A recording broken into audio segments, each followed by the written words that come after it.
Welcome to my channel. Here, it's all about reading the most wonderful fairy tales to you in a modern presentation. To make sure you don't miss anything, go ahead and subscribe to the channel and click on the notification bell. This way, you'll always be informed about new videos. Look forward to many exciting reading sessions. Alice in Wonderland. Alice was a little girl who loved to dream. One day, she was sitting by the riverbank with her sister and feeling bored. Suddenly, she saw a white rabbit hopping by with a watch in its hand. The rabbit muttered, oh dear, I shall be too late." Curious, Alice followed the rabbit, which jumped into a large rabbit hole. Alice fell deep down the hole. It seemed like the fall would never end. Finally, she landed softly on the floor of a strange room. There, she saw a small door and a table with a tiny bottle on it. The bottle said, "Drink me." Alice took a sip and shrank so small that she could fit through the door. Behind the door, she found herself in a beautiful garden. She saw colorful flowers, talking animals, and strange creatures. Alice explored the garden and met the white rabbit again, which disappeared into a large house. Alice followed him into the house and found a cake with the words "Eat me" on it. When she ate a piece of it, she suddenly grew very large. She could hardly fit through the doors.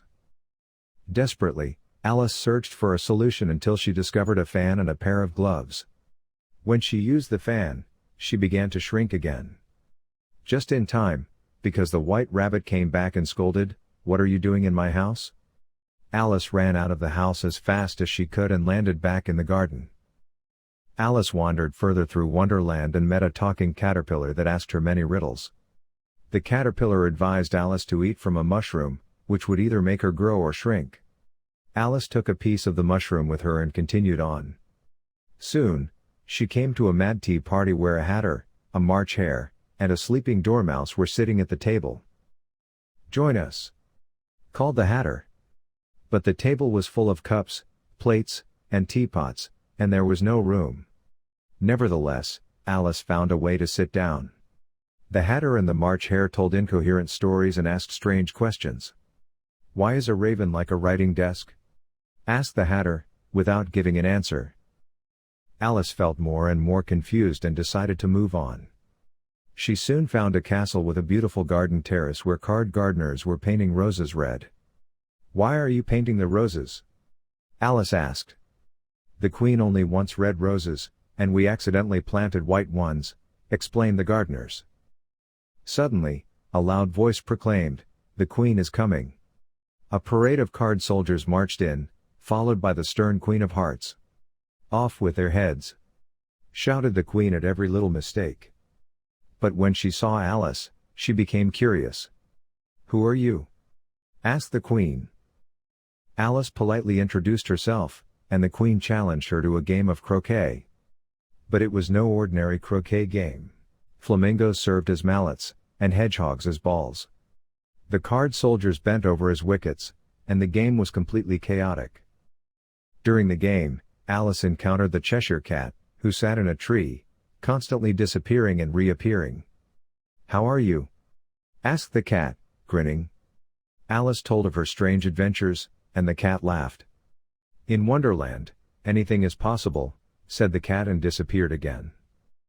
Then a herald announced, "The trial is beginning."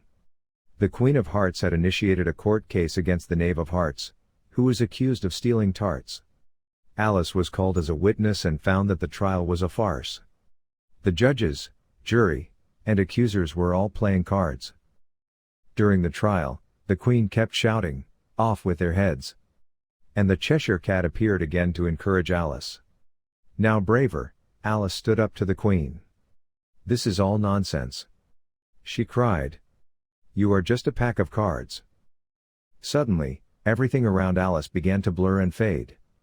She woke up and found herself back on the riverbank next to her sister. Was it all just a dream? Alice wondered as she rubbed her eyes. Her sister smiled and said, "Tell me what you dreamed." And so, Alice began to recount the wonderful story of her adventure in Wonderland. The fantasy and dreams were so vivid that she would never forget them. From that day on, Alice knew that anything was possible in her dreams. Don't forget to subscribe to our channel and activate the notification bell so you won't miss any new fairy tales.